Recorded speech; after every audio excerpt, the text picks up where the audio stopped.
Hello, everyone, and welcome to Groundwork USA's LinkedIn Live Small Urban Spaces, Big Community Benefits, Why Microforests Make Economic Sense. My name is Dr. Jeremy Hoffman. I am the Director of Impact Evaluation and Community Science at Groundwork USA. I'm really happy to be hosting you all here today for what promises to be an inspiring first installment of this year's LinkedIn Live programming from the Groundwork Network. Through this series, we bring together people from across our network to explore the programs and projects from across the country and celebrate the leaders making it happen. For those just joining us, and as a reminder for those longtime listeners, first-time callers, Groundwork USA is a national nonprofit that supports the work of grassroots environmental leaders across the country.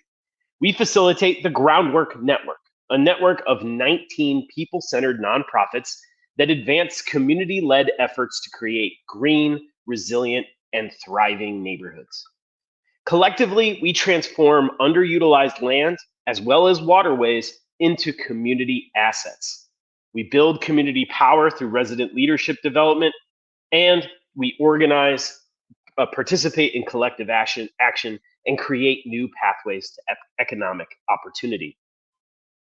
As we learn from our guests today, feel free to leave your questions in the comments. While we might not get to them all because you're all so curious about microforests, we can follow up after the event with more detailed responses to those we don't answer today. I'm super thrilled to be joined by three leaders across the microforest constellation of work in the Groundwork Network. I'm joined today by Lacey Kohler, the Urban Forestry Project Manager at Groundwork Rhode Island. Want to say hello, Lacey? Hi, everyone. Next, I'm joined by John Evangelista. He is the Executive Director from Groundwork Elizabeth. John, do you want to give a little hello? Hey, everybody. Good to see you. And last but not least, I'm joined by my colleague, Olivia Molden, Dr. Olivia Molden, excuse me, the Project Director at Earth Economics. Say hello, Olivia. Hi.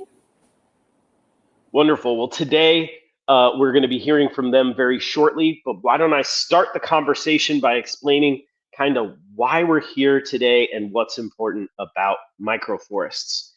According to the World Meteorological Association organization, the last 11 years have included all 11 of the warmest years on record globally. And with this year's predicted switch to a very strong El Nino event, we could see these records further broken in the very near future. This context puts extra strain on our cities, where the urban heat island effect can ramp up temperatures even higher due to the lack of green spaces, fewer trees, and an overabundance of paved over surfaces like wide streets, providing very little shade. These reflect the histories of urban planning policies that have left some neighborhoods on the front lines of these extreme weather impacts. We're also dealing with compound issues like flooding from extreme precipitation and poor air quality days from wildfires burning thousands of miles away or increased traffic volume on our arterial streets. Clearly, the stakes get higher every year, and the Groundwork Network's commitment to resident-led action on these stressors deepens every day. Our cities need solutions, and fast. And we're here today to talk about one of the most exciting opportunities to expand high-impact green space in limited, space, microforests. Known around the world as Miyawaki forests, based on the pioneering work of Dr. Akira Miyawaki, these small but mighty planting projects concentrate hundreds of locally native plants and trees in roughly the same amount of square footage as my first one-bedroom apartment, or smaller. This means these tiny but mighty forests are perfect for those underutilized spaces that we see all over our neighborhoods, at the edge of that schoolyard, in the space between a sidewalk and that highway, in the vacant lot near my bus stop. And because of this high concentration of organisms in the same small space, there's some evidence that competition for resources increases the plants in these spaces' growth rates, establishing mature forests in the span of a few years instead of multiple decades. From 6 recent microforest projects pioneered by Groundwork Elizabeth in Elizabeth, New Jersey, Groundwork Rhode Island in Providence and Pawtucket, Rhode Island, and Groundwork Hudson Valley in Yonkers, New York, we've seen how these microforests can soak up water like a sponge, reduce urban heat by tens of degrees, stimulate soils to become carbon vacuums, and give residents some much needed forest bathing time. Because microforests can deliver measurable impact, can deliver multiple environmental and community benefits on a single site, understanding that measurable impact is critical for our cities, our funders, and community organizations looking to invest in climate resilient solutions that work. Groundwork has partnered with Earth Economics over the last several years to quantify these impacts and translate them into measurable value that helps cities, funders, and communities invest in these nature-based solutions that are scalable, practical, and proven. We have shown that microforests are cost effective, giving back nearly $10 to the community for every dollar we spend on them over the next 50 years. So how do we do it? How are these microforests impacting our communities? Let's learn from the Groundwork Network and stop hearing so much from me. John, I want to start with you. Take us to one of the 3 sites that we evaluated in this microforest valuation project. What was the space like before, and more importantly, what does that now look like today? So that's a fantastic question, Jeremy. Thank you so much. So let's start with our first one. It's our most popular one and the one that's been getting the most attention as of late. We planted that one back in 2012. It started out with about 2,400 square feet in an area that was overgrown. It was a brownfield. It was a plot of land behind the Elmora Public Library in Elizabeth. And the city was kind enough to give us this area to build a micro farm, which we did. And Groundwork Elizabeth does a lot of its urban agriculture training on this area. And we had an additional about 2,500 square feet of open space in there. And we were looking as to what we can do to make this work. So we decided that after a little bit of research, we were going to put a microforest on here. We didn't really at that point in time know what to expect. We studied the Miyawaki method together quickly, and we literally got the forest in the ground within 2 months. At that point in time, we realized we put about 265 trees in a really small area. And what happens next? So this was a learning process for us as we started to do this. And I can tell you today, going into its 6th growing season, that the forest is absolutely thriving. In the video that we played in the opening, it was the first one in the first picture you've seen. The trees are growing at a rate of about 7 times faster than we thought they would in the beginning. It is absolutely a beautiful and stunning area. And I would implore anyone who's looking to do something in a very small space to consider the microforest. The benefits are unbelievable, as we will get into a little more now. And that was our first site. Yeah, thank you so much, John. I think it's important. Some of the things that I want to call back for our listeners.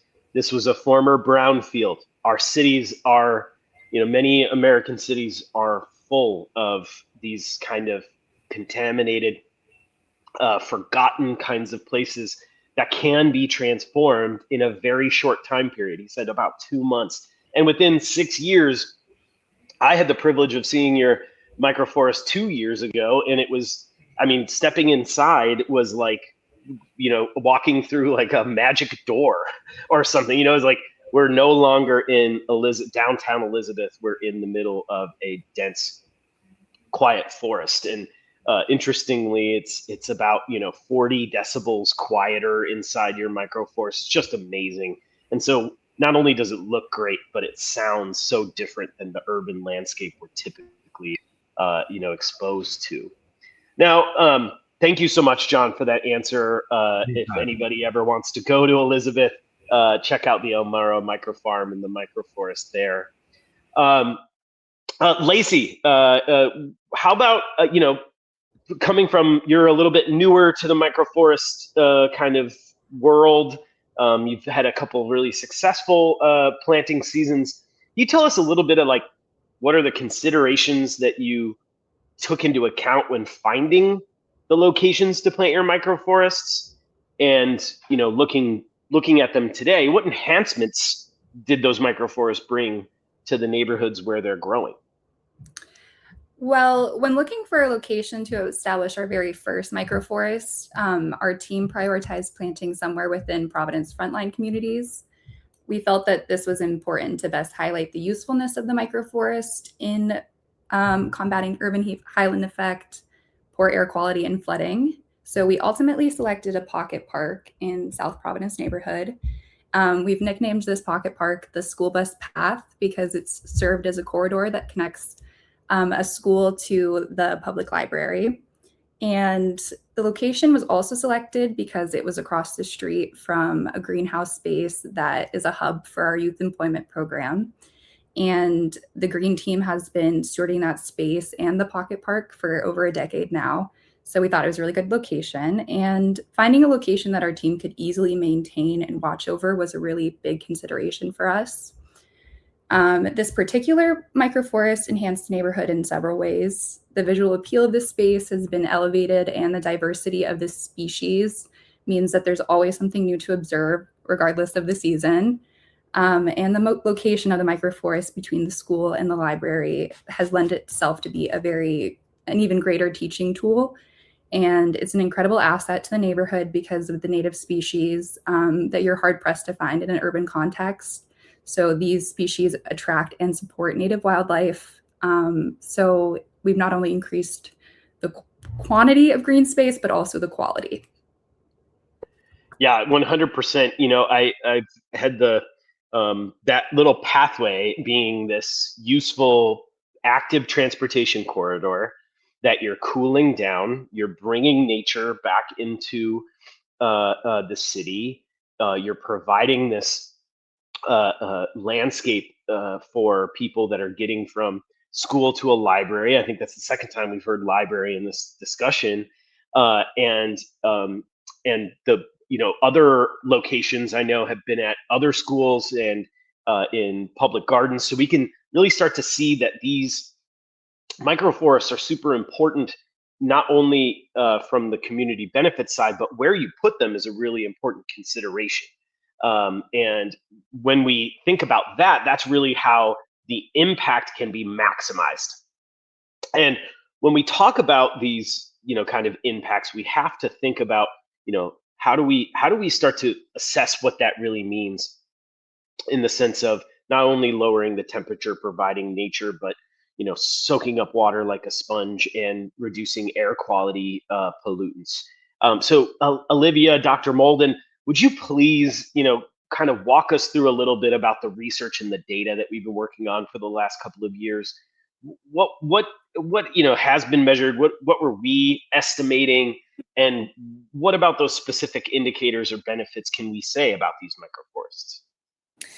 Right. So, for our research, we have to rely on reviewed literature that's already out there.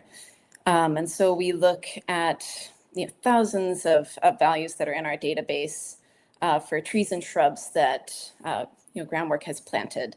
So it's all based on the specific site and the types of trees and shrubs that are planted. And so for these microforests, we've looked at the benefits in air and water quality improvements, the benefits in noise reduction, stormwater management, social cohesion, improvements in property values, habitat creation, sequestering carbon. And I think a really big one that drives a lot of value is mitigating urban heat, right? So looking at those avoided costs for hospitalizations is a big deal.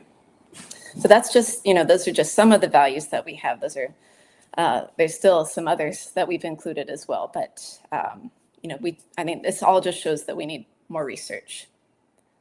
Well, and how do those, so we can look at, comparable sites, we can look at studies. How do you actually then turn that information into kind of, the monetary value? Can you talk a little bit about like how do we get to the point where we can say these produce $10 of value? Excuse me. These produce $10 of value for every $1 we put into them. Right. Yeah. So what we do is after we've looked through our database of those values, and that database includes studies that are based on willingness to pay, right? So how much you're willing to pay for, pay for a natural amenity, for example, the avoided costs. So for example, if it's planted right next to a building, you'll be saving energy. Or replacement costs. For example, the value of volunteer time, right? Groundwork relies a lot on volunteers. And then what we do is we transfer those to the site. And this is kind of like a house appraisal, right? So we really look at each specific service and the study that it comes from. We take a lot of time thinking about how we transfer those benefits. And then we, of course, adjust all of these to the space, right? The size. And then we look at the sort of growth models of the trees that have been planted. And for these microforests, we looked at a 50-year timeline, right? Because we know that it'll take some of the tree species a long time to fully mature. And then we also use a discount rate. So we use 2% for this, and this is a lower discount rate. And we think that this is more appropriate for natural capital like forests because these are long-term investments. That people will receive benefit, especially more and more over time. So, one of the things for microforests that was special is we knew that we couldn't just value these like we usually do for forests. And this is like what John said, we know that they are growing much faster. So we adjusted our growth equations for each species, to incorporate this assumption. So we know that they're really special in terms of those ecological functions. And I think there's still a lot more that we could do with adjusting our valuation. So then we have all the benefits, right, for each site. And then we compare those benefits with the specific costs it takes to install the microforest. And then we also look at those operation and maintenance costs, which for what we've seen from the groundwork sites, those are quite minimal, especially, just looking at those first few years of establishment. And I think that's one of the things that also makes the microforests really unique compared to some of the other projects that we've looked at, green infrastructure and nature-based solutions. So with the costs and benefits, we then can calculate that benefit cost ratio, which shows us that relative benefit for every dollar invested. Yeah, that's the importance here, I think, of what you've said is that, like, I've heard a couple times is like these microforests are special, and many of our affiliates in the Groundwork Network participate in traditional urban forestry projects, planting street trees, maintaining street trees in our urban forests, and we know that these microforests are special from those because we have concentrated those plants into such a small space, which may induce these changing behaviors like the growth rate. And then we know that these are also not natural forests because they are outside of the kind of rural or more non-developed areas outside of cities. And so, like, when you're looking back on what we've worked on for the last couple of years, what is there, what would you say is still left to research about microforests, Olivia? Yeah, I mean, I'm coming at this like purely from the stance of, ecosystem services valuation, right? So I think, just in general, there's a lot more that needs to, be done on the ecological functions. And I think, groundwork, especially John's site, you're doing such a good job of tracking those specific changes. For example, looking at the carbon or with the drone imagery on heat. So I think just beyond ecological functions, it'd be so amazing to see some primary research on those ecosystem services benefits that they provide to nearby communities.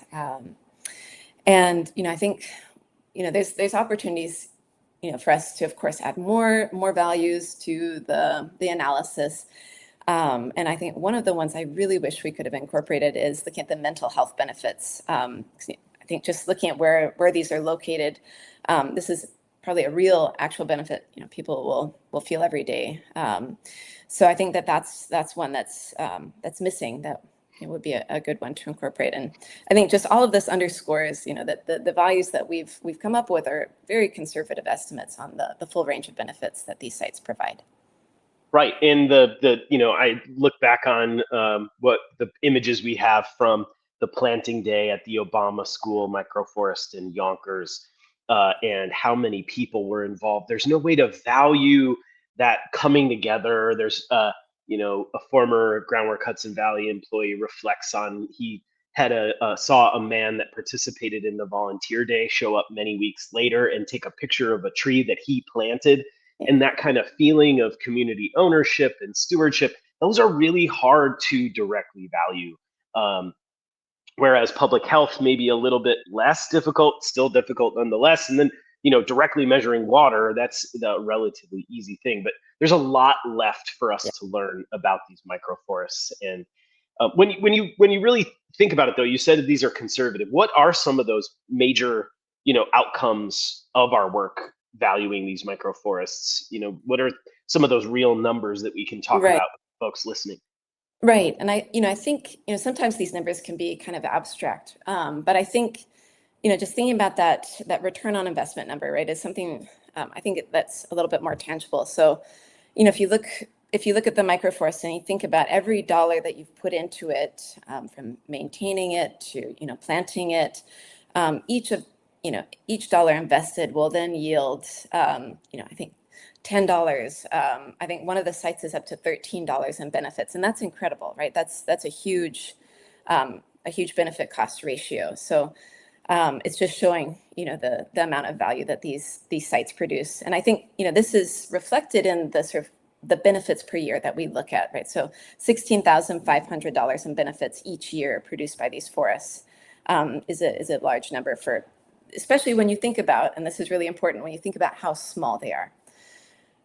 So, I think we've got, if you refer to the technical reports and the fact sheets, you can see that full range in those dollar costs. And as you look through them, you always have to remember, these are all relative to the size.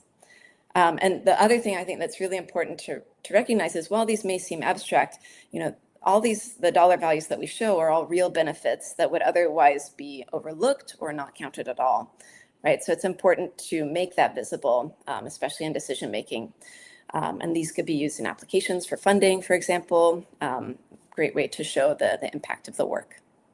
Yeah, that has been kind of my, going back to something you said earlier, is that small space, big community benefits. I mean, that's what we're really talking about here, in the space of, 6 phone booths, in the space of, I think Elizabeth, New Jersey's total square footage is a little bit bigger than a basketball court across 3 different microforests. I mean, we're not talking about a lot of urban space, whereas these, big green infrastructure projects tend to require lots of land. New parks tend to be very large. New green infrastructure can require lots of land. This is one of those practices that really outperforms, in a certain sense, these other forms of urban greening, because they are so small. And so, reflecting on this, John and Lacey, and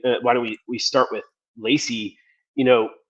Working with us and kind of getting an idea of some of these results. How have you been able to share that perspective on how impactful these spaces are with either residents or other partners or funders?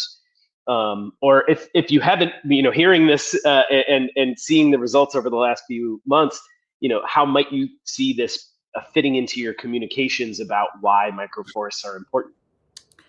Well, we have cited the ROI statistic when we applied for additional funding from the Rhode Island Department of Environmental Management, and we were awarded that funding, fortunately.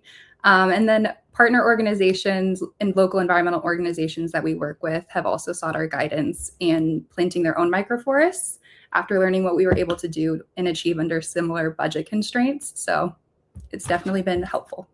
That's one. Well, congratulations on the extended funding. I think that reflects the momentum here behind microforests, and the fact that you're getting reached out to support other projects in other places. That just shows kind of the leadership that Groundwork Rhode Island has really taken on in their local community around this. John, tell us the ways you've been able to talk about these microforests over the last 6 years. So the experience here has been unbelievable. The partnership with Groundwork USA has been top shelf. I mean, we wouldn't have been able to get these off the ground if it wasn't for this network altogether, hands down. We had a very unique opportunity to plant one of these as an experiment.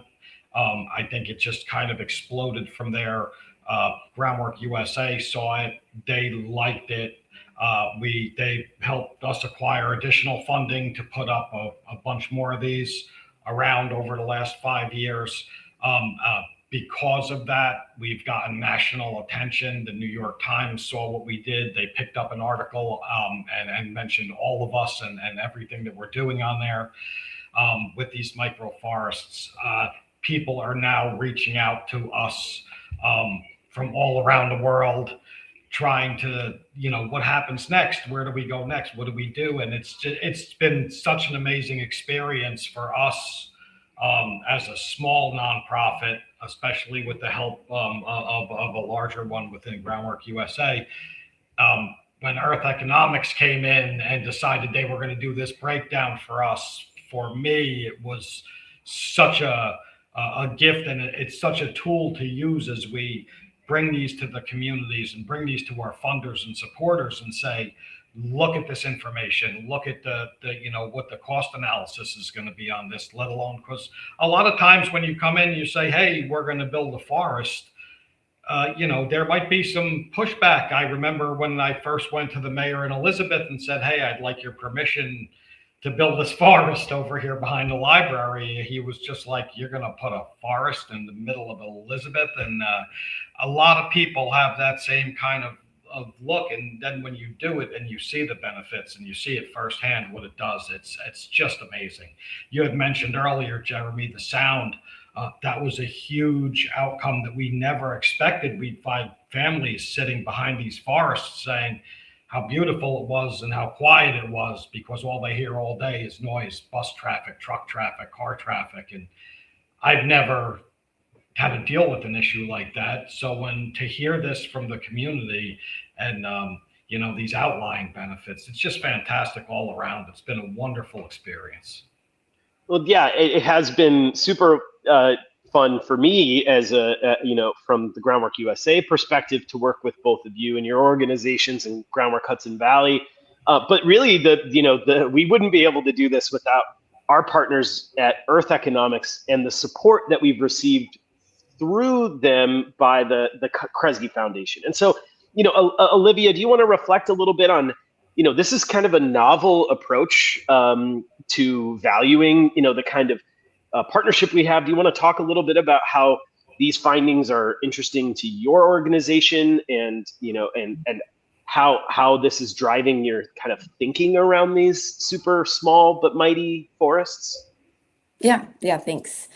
So thanks to the Kresge Foundation, we've been doing this sort of technical assistance support work for well over 10 years to dozens of communities, really looking at those nature-based solutions that are community-driven. And I think it's great to have the flexibility to really do some creative thinking around how we value especially really small sites. That's when it gets really tricky. We're used to large acreage of, conservation. So I think, it's just having our team really come together and, sometimes look beyond that database that we rely on and think about, what are some of the things happening in the specific sites that we can look at, for example, as an avoided cost. So, we're just really appreciative also for just the back and forth that we have with each site to learn more about those, the features. So it's just it's a good relationship. We get to use a lot of GIS. And then I think just more and more, we'd love to incorporate more of the sort of ecological research, especially if we look at this over time, right? It's just the start. Yes, hopefully it is just the start. And again, shout out to the Kresge Foundation for supporting this collaboration with Earth Economics. It's been hugely impactful. And going back to something you said about these small spaces, I have kind of said like, oh, it's a 1-bedroom apartment or a relatively big, one bedroom apartment or the size of a bus stop. Lacey, how big are this is a question from our LinkedIn audience. Tell us, how big are your microforests in Rhode Island? The first one, which you've nicknamed the Pico Forest, I believe is 800 square feet. So kind of under that standard, but that's the space we had. And then the following two have both been around 1,000 square feet. Right. So somewhere around, I think like the range of sizes has been somewhere between like 700 and 1,200 square feet. John, how big are your microforests? I know you have a couple of varying sizes. Sure. So we have a few different ones. One is about 2,400. That's our biggest one. And they go down to about maybe 1,500, 1,400 as we go through. Again, it all depends on the space. We can do these as small as, maybe 2 parking spots to achieve the environmental effects. Yeah, they can really go down to, the size of, I think I've seen as small as 10 by 10. It really, your imagination can drive where you can put these in. And so that's actually a question that I wanted to ask you, John, is, what does it take to really get this kind of like thinking over your time now, you have so much momentum, but can you walk us through like, what does it take to get a microforest in the ground? Like where would people listening to this start to get to, where you're at 6 years after you've started? So absolutely. For us, the biggest issue was the space. Where is it going to be? When we first looked to identify the space, we wanted to make sure that we can get at least 50 years on the property. We didn't want to have something that we were going to put in, have it grow for about 8-10 years, and then somebody come in and say, we're going to put a building here, we're going to have to rip this down. So that was for us one of the biggest factors in identifying the sites. So once we did that, we were like, okay, we're in a very urban environment. There's not a lot of space around. So we reached out to our local housing authority, and we had a partnership existing with them on some urban agriculture things. And we introduced the microforest concept, and they were very receptive to us, and they let us build 3 more microforests on housing authority property throughout Elizabeth. And that property, as long as there's a city here, there'll be a housing authority. So, that was the hopes behind that. Really, that's the biggest issue in an urban area that I have found. And then it's a site prep. Obviously, we're all dealing with brownfields. How do we do that? So we have to, do some soil testing and look at what's in the ground. And then what remediation efforts we do. We tend to remove some of the soil and replace it with a soil that kind of mimics the forest floor. And once we do that, we have a community planting, and then it's monitoring from that point on, and studying and just making sure that everything kind of does what it's supposed to do. And I hate to say that's really all there is to it. It's a little more involved, but you can get this done without a problem in your communities. Yeah, I think that's one thing that I would reflect on, working among the microforest leaders in the Groundwork Network, is really the criticality of site, the location, both the logistics of getting there and having things transported to that site. You're going to have 300 trees delivered someday to this site, or 1,000 pounds of soil, or I don't even know how much, but and then you need to think logistically about how are you going to provide a water resource, probably 2 years of watering, thinking about transferring, the tools that you need in order to work and maintain this space. And so that site, not only the location and the logistics behind it, but also that land tenure. I think you mentioned that, John, how important thinking about this space is a long-term investment to maximize those community benefits. So site both temporal use and tenure, as well as the logistics behind getting your microforest in the ground. And so thank you, John. I hope you've inspired many people out there in the internet verse to pursue microforests. Now, Lacey, tell us a little bit about like the community side. John mentioned these community plantings. I've seen pictures of your community plantings with like 75 people of all ages, K to gray, putting trees in the ground. Can you talk about like what does it take for Groundwork Rhode Island to get community members excited and invested in a project like this? Fortunately, we found that it doesn't take too much more than showing up consistently and having conversations. This is easier if you have a historic presence in the neighborhood that you're planting or can partner with an organization that does. We found that community members are often really excited and honored to have this investment in their community, and that momentum only builds with further microforest planting. So like John said, it's not easy, but at a certain point, it gets easier. And as an organization, our microforest planting events are our favorite events that we get to have because, like you said, we attract volunteers of all ages and backgrounds, and the event itself becomes very emblematic of microforests and collective flourishment. So it's really special to me. And our most recent microforest, fortunately, we planted this spring at a local high school, and it's going to be stewarded by the school's National Honor Society, hopefully for the life of the forest. And schools are great partners because they offer that long-term stewardship and also the economic opportunity or the educational opportunities around the microforest.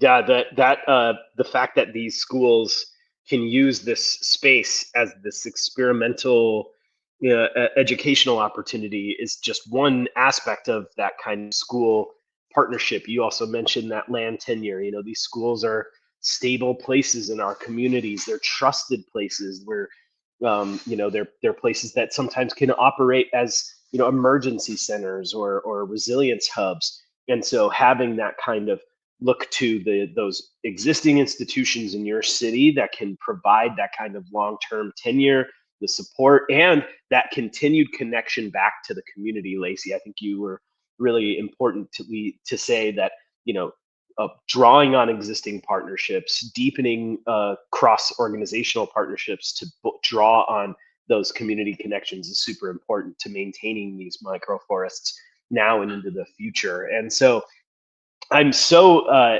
thinking back, I can't believe it's already been 40 minutes in our conversation right now. I wanted to walk over to this kind of question that's out in the chat coming in from Valerie on LinkedIn.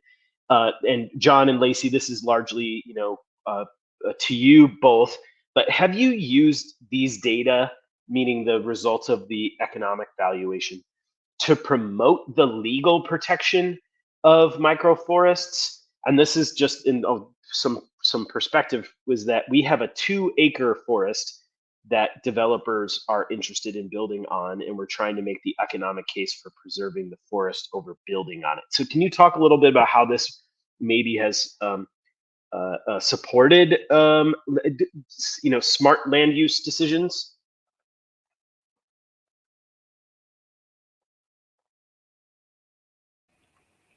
I'll jump in on this one, Jeremy. Short answer for us is no, we haven't yet, but it definitely is on our radar and something that we're looking into as the next steps happen. We actually just put in for funding to build 13 more across the entire state. And if we get that, part of that process will be, along with some of the work we're going to do with Groundwork USA, would be to look into this area of it and see if there is anything we can do to have these preserved in a way that you won't be able to just tear them down and put a building on it. And that's what we were real nervous about. And that was some of the reasons we went and looked for lands that had a 50 or 100-year term lease on them, or they were city-owned properties, or even green acres that won't be able to be built upon. Thank you, John. And Lacey, like many cities, Providence is seeing a lot of, pressure for development. Can you talk about maybe how this is informing maybe some discussions around housing policy or land use decisions in Providence or Pawtucket? Like John, we haven't had to vouch for our microforests and protecting them, fortunately, but the data about their usefulness and their value to be able to speak for the forest itself is really important for us. And yeah, we're a city that's post-industrial, a lot of brownfields. There's not a lot of uses for certain areas, and microforests fortunately fit in and can be an asset for communities. Yeah, and I think that's an important consideration is like that these are being placed into currently underutilized, most of the time, some sort of institutional land. So thanks for the question. I think the context here might be just a little bit different in that these were coming in after there has been significant disruption in that plot of land. And so we're putting these into brownfields or underutilized vacant spaces, and not so much preserving especially a privately owned piece of land. So that's a very important consideration. And I'm happy. There's another question, Kyle, messaging for areas that are arid, like in San Diego. There's actually an entire effort there's a group called LA Microforests, which I know San Diego is different from LA, but there are efforts being done across California to introduce, because these species that are a part of a microforest are locally native. That is the focus of these microforests, is to choose a species composition that is really reflective of the local, context, both the aridity, the temperature and precipitation, climate region of the area. So yes, I think that you could think of a micro chaparral or a micro coastal sage. I think that's a really cool idea, and I would encourage you to look up active microforest sites in California that are being established. I'm trying to think of the organization now, but anyway, I can send you some resources, and we'll have a microforest.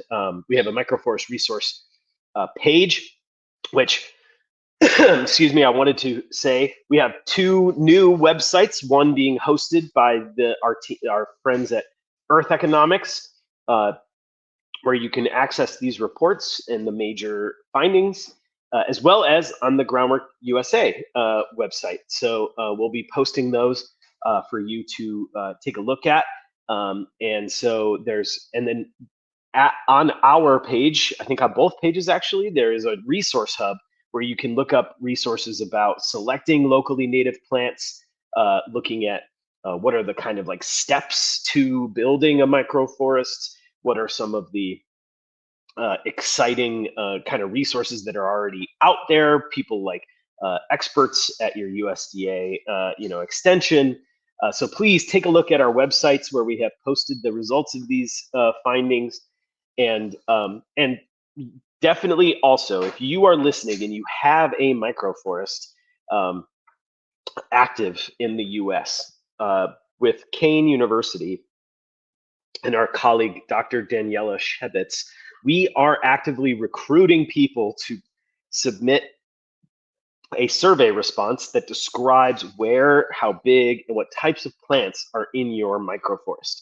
So if you have a microforest growing in your community, please submit to our growing database of US-based microforests. This will help us align research efforts to understand just how unique these microforests are across ecoregions, just like what Kyle talking about this micro chaparral, but we have different ecosystems supporting different types of microforests, and we need to understand better how they're so unique to better value those outcomes for our communities, as Olivia mentioned.